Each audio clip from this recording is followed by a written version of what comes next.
This episode of Paradigm Profiles is called the 5-minute and 27-second beatdown, Elmwood M3. One by one, all 31 inmates shuffled out of the holding cell as they were getting ready to make their first court appearance. There were so many defendants that they had to be separated into 4 groups of 8. Each one of the 31 defendants in the case were charged with felony assault and active participation in a criminal street gang. 19 of them were charged with witness intimidation and 5 were charged with retaliation against a witness. The incident stems from an assault that occurred on November 30th, 2020, sometime in the evening at around 7:30 p.m.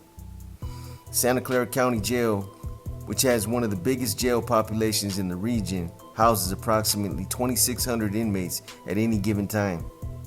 The jail is split up into 3 separate facilities. First, you have main jail, which is medium maximum security.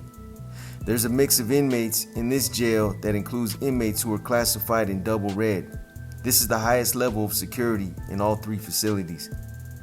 The double red inmates are validated gang members, inmates who are facing murder charges, and other inmates who are considered to be assaultive or serious management problems. Amongst the inmates, this part of the jail is technically split up into 2 other facilities, which is the new jail and the old jail. All the units in the new jail have big open dorms, where the inmates are able to come out. However, when the dorms are closed down, it's all cell living. 2-man and 1-man cells. The old jail is where most of the maximum security tiers are located. You have 2nd East Max, 3rd East Max, Little Max, North Max, South Max, Ad Seg, and the infamous Snake Pits. Then you have Elmwood Men's, which is minimum medium security. M2 and M3 each have 4 open dorms with bunk beds. This is open dorm living with indirect supervision, meaning 2 officers that monitor these dorms sit in secure booths that are manned around the clock. M4 and M5 also have 4 dorms, but these inmates are confined to cell living when they're not out in the dorm. This supervision is called direct supervision, where the officers are actually in the dorms with the inmates. And finally, you have Elmwood Women's, which is minimum maximum security. The women's side is a mix of everything above. Throw in a little bit of high maintenance and some estrogen, and it's ground zero to Drama City. I've been told that it's the most undesirable place to work in the entire jail.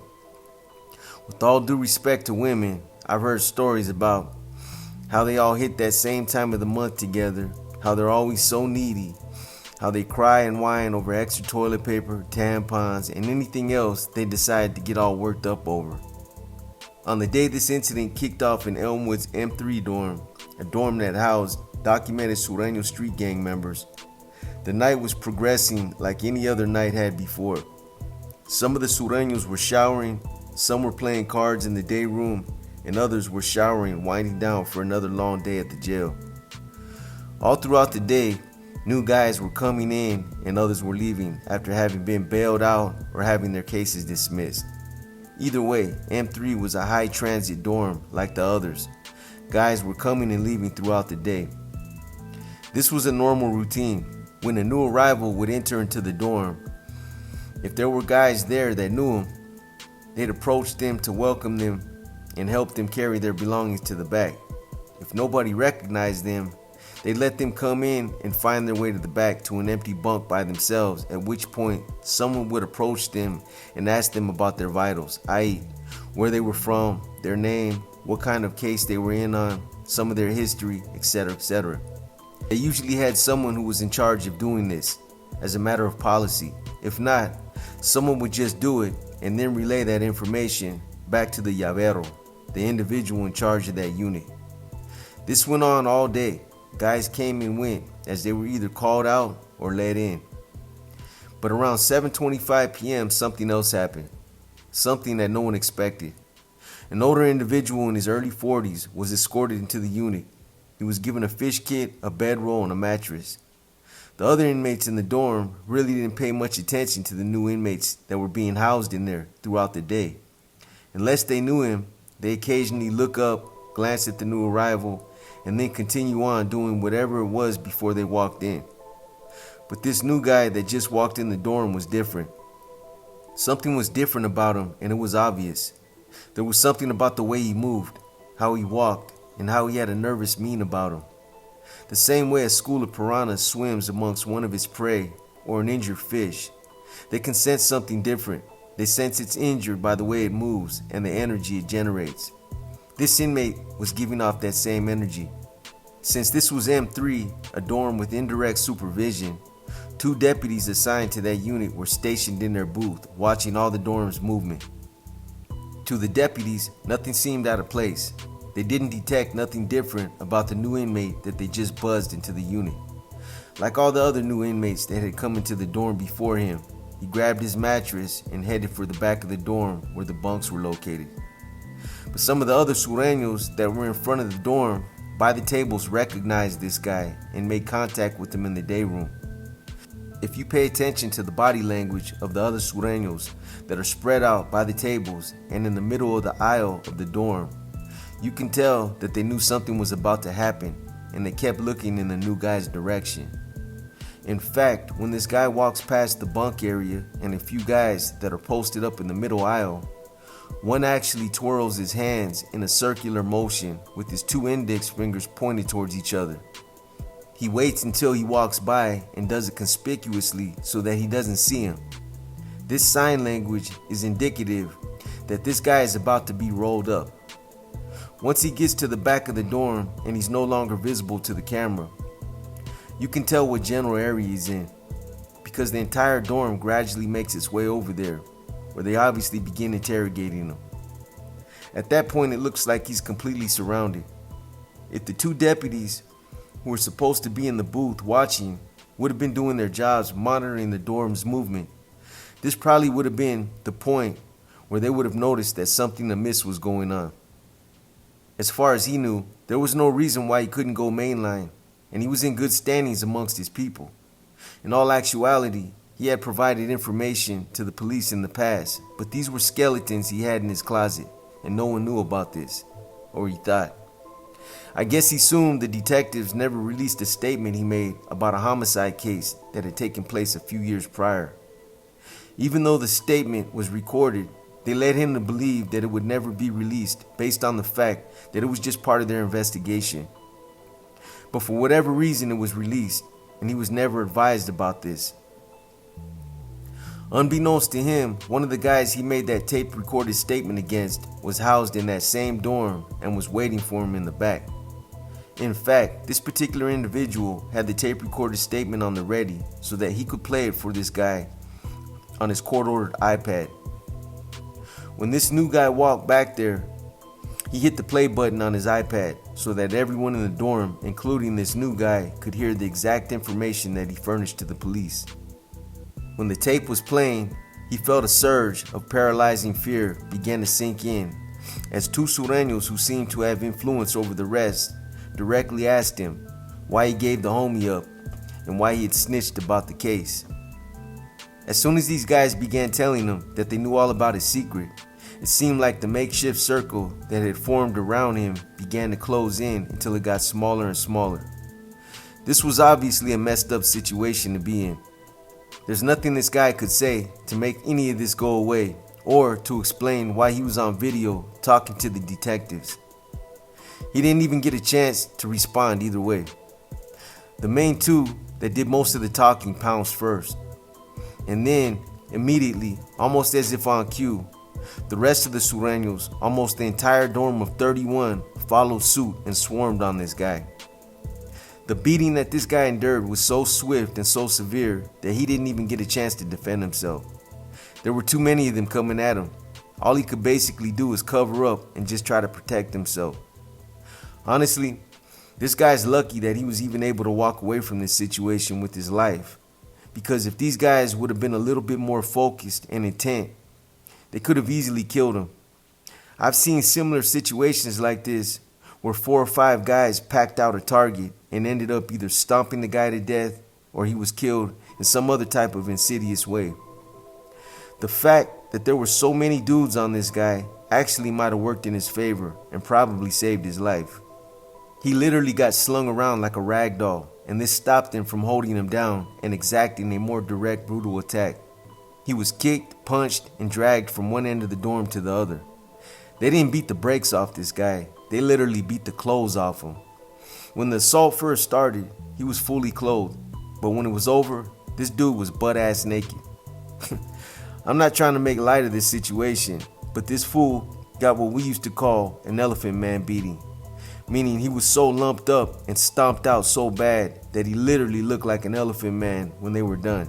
In the end, they drug him up to the front of the dorm, gave him a few last kicks to the head, and then a copious amount of disinfectant was poured all over his face and head as a final showing of disrespect.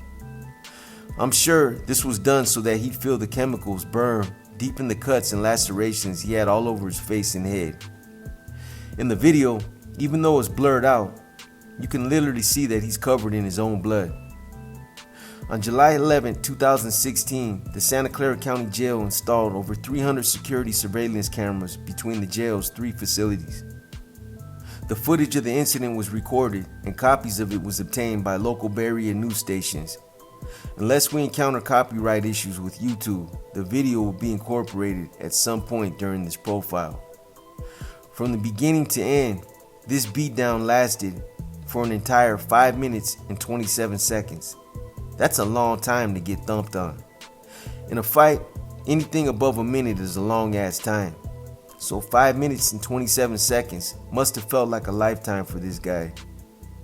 This is probably one of those times that this guy was hoping that the deputies would come in and save his ass. And when the smoke cleared and the video footage began to surface, I'm sure the deputies regretted not responding as well. I've talked about this in some of my other profiles, but engaging with an adversary or some other type of opposition is one thing. It's part of the calling and it's something you learn to accept. But when it comes to being in a situation like this and it's your own people, it takes on a whole different kind of feel to it. The feeling of betrayal is overwhelming. It does something to you. In a way, you feel defeated. It brings me back to how Baby Joker described the way they moved on him and Demon at the same time. I can imagine how they were trying to take it all in, that their own people were about to move on them, and then watching the yard go through all the motions, putting a squad together, seeing them heading their way, making eye contact, and then just having to accept the fact that they've written you off. It's a feeling that can't be replicated, not when it's coming from the same people that you were willing to die for, the same people who you consider to be family. Some of you might not be able to relate because you've never been in that situation. Others may have felt it on some level. And then there's some of you that know exactly what I'm talking about. It's almost like your eyes see it, but your inner being can't fathom that it's actually happening. There's a disconnect. I'm not sure how deeply this guy was involved with claiming to be a sureño, or how serious he was about that lifestyle, but it doesn't even matter. I'm sure he still felt what it feels like to be turned on by your own people. Since this story broke in the media and people started talking about it, it seems like a lot of the focus has been on the SCCSO, the Santa Clara County Sheriff's Office, and how they should be held accountable for the liability involved. How the SO should have known better than to put that inmate in that dorm, and how they dropped the ball. I don't fully agree with that perception, and I'll tell you why. But the liability falls on both the SO and the Santa Clara County District Attorney's Office. Everybody's entitled to express their opinions, and I respect what everyone has to say. But I think the people who are saying that are misinformed. Either that or they have tunnel vision. I'll explain why. In criminal matters, the District Attorney's Office is the one who engages with the party who is providing information, i.e., CI, confidential informant. This person may be cutting a deal, sharing history, providing details in current or past criminal matters. This relationship is only known to the District Attorney's Office and that individual. If that person is jailed, the DA's office holds sole responsibility to inform the jail of this individual's situation in order to secure their protection or safety. Failure to do so demonstrates unacceptable indifference, which can prove costly down the road. They, the DA's office, cannot hide behind the notion, "I forgot," or "it's not our fault," as this type of engagement to garner information is widely well known and commonly used in law enforcement arenas. The DA's office has yet to step forward to accept responsibility in this or any other case of similar circumstances. The mere suggestion that the DA's office is not at fault defies logic, as they are the one entity that holds this vital piece of information early in the game. Perhaps this is where the old adage comes in, win at all costs. Unless the inmate is known as a CI, confidential informant, or has a history of being a snitch in the jail, or he alerts the jail's classification unit, there is no viable way for this information to be known. How can you hold the SO responsible when they had no knowledge? This falls back on the district attorney's office.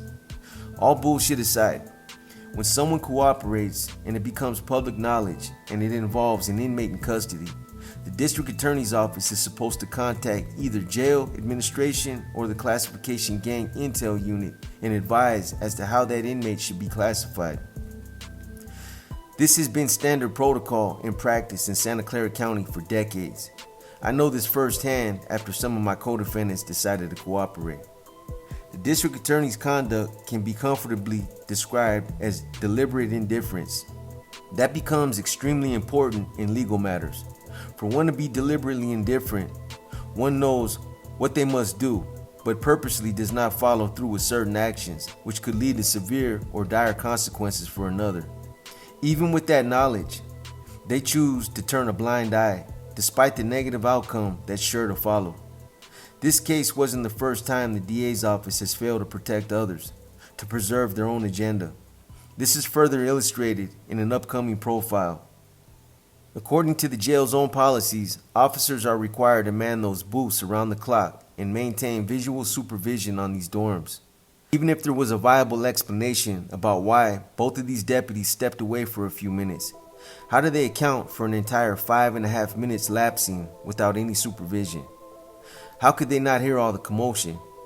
A jail spokesperson gave a superficial statement defending these deputies by alluding to the fact that oftentimes deputies are required to multitask and do other things, which in essence diverts their attention. That's horse feathers. Again, this gives credence of either deliberate indifference or ineptitude.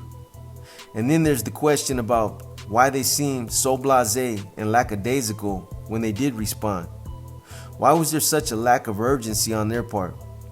As evident in the video, the officers casually walk in, collect the inmate, and walk out.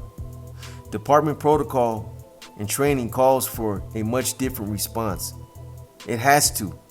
The response would normally involve officers rushing into the dorm, retrieve the wounded, sweep the entire dorm for other victims, check remaining inmates for injuries, signs of battle, blood-splattered clothing, etc. Badge staff would make the effort to find the aggressors. From my personal experience in the Santa Clara County Jail, this was their typical response. Why did it take them so long to respond? Were there other victims? Was there another inmate passed out in the back? Who would know? The officers never walked through the dorm. The video is irrefutable. It speaks for itself. Nobody can say this is a baseless claim.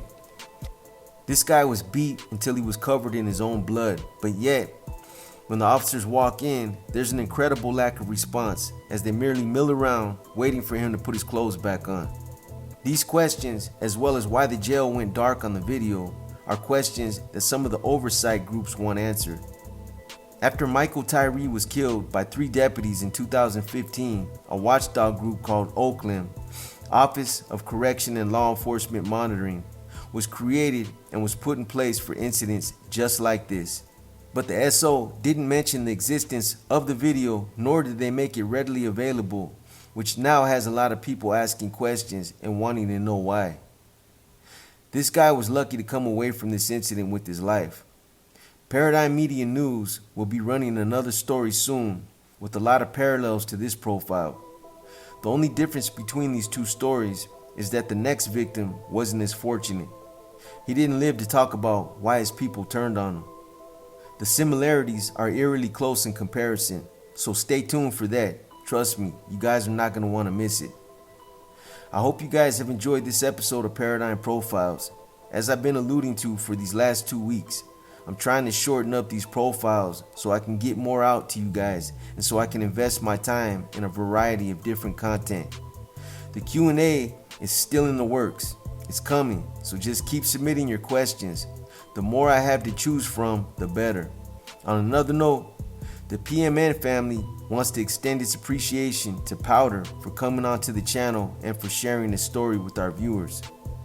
Powder is someone who is liked and known by a lot of you, so we'll definitely be bringing him back. As always, we just want to thank all the viewers as well as all you newcomers for supporting us and for just giving us a chance to spread our positive message. Without all of you, we would cease to exist.